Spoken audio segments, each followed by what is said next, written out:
in 2009. He infiltrated Putin's operatives in America that had a goal to get into America's uranium market, and they're involved in bribery, kickbacks, money laundering, and all sorts of extortion.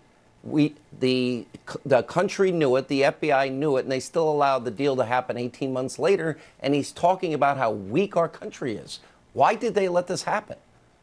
You know, Sean, it's unclear, but as far as Doug says, he was undercover for 6 years inside Rosatom as an FBI informant. He gathered a ton of information. You heard him talk about the scenario where he had the camera inside his suitcase. He caught some Russian officials on camera taking $50,000 in cash, and he presented all of this information to the FBI, and they assured him, you know what, this information is so good, it's gone to the FBI director, and it's even gone to the president. President Obama has seen this information. So he was thinking, I got this great information. Surely this is going to prevent the Russia's plan here in the United States. And then he started hearing that all these deals were going through. And, you know, you heard him say he was shocked. He was appalled when he heard that these deals actually went through. Let me play one more side. William Campbell says he was assured the Obama White House had been informed of his information. So it went to the highest level. Robert Mueller was the FBI director. Hillary, the Secretary of State. Then the money flowed to Bill Clinton, doubling his speaking fees, money going from people involved in this to the Clinton Foundation. But it's saying here Obama knew, and he did nothing. Let's play this. I was assured that the White House also had been informed because of the importance on a national security side.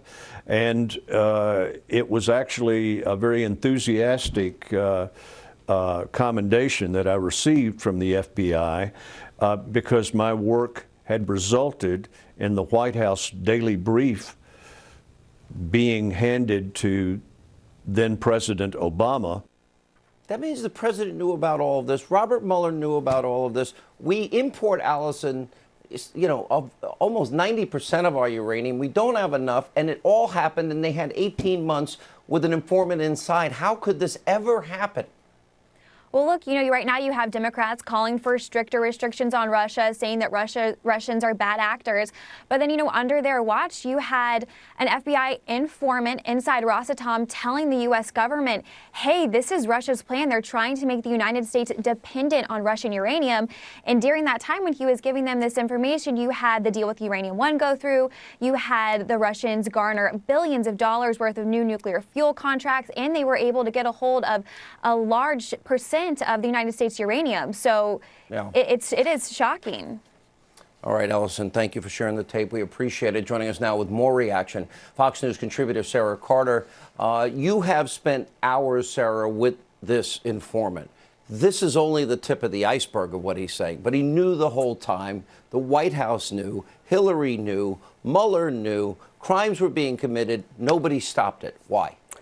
That's right. It's been almost a year since I've known the informant, and the trove of information, Sean, that he's delivered is incredible. Now, I believe, and right now we know that the FBI has questioned him, that they are looking into this, that they've reopened the Clinton Foundation investigation, and they're looking at those ties between Russia, Russians with Rosatom, oligarchs that actually had connections with the Clinton Foundation. And this is really important because for a long time, people believed that the FBI had just shut down these investigations and that they were no longer looking at it. What we know now is that they are, and that they've interviewed William Douglas Campbell.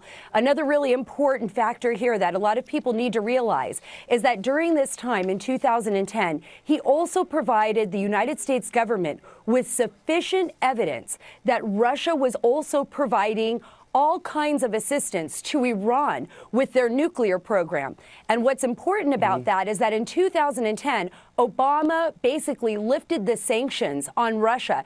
They reset with Russia the sanctions that had been put in place by the Bush administration. So even though President Obama had all this information, he still reset with Russia. They moved forward, and we can see what happened after that with the Uranium One deal. It is so ironic in light of the phony Trump-Russia, narrative that the media pushes every second of every day.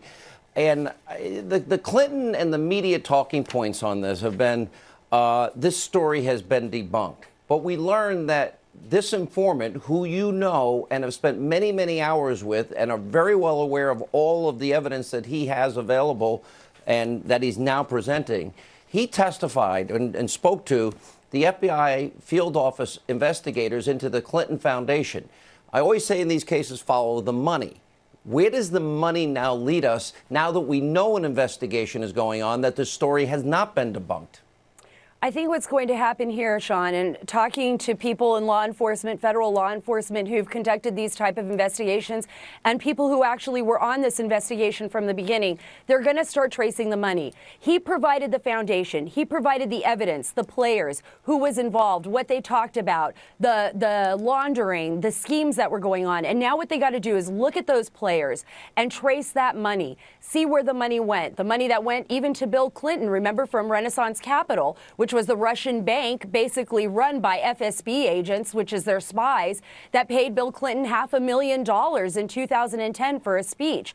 Other money that may have gone through lobbying firms that were then giving, the Global Initiative, part of the Clinton Foundation, basically free services after the money came through them. So they're going to be tracing this money.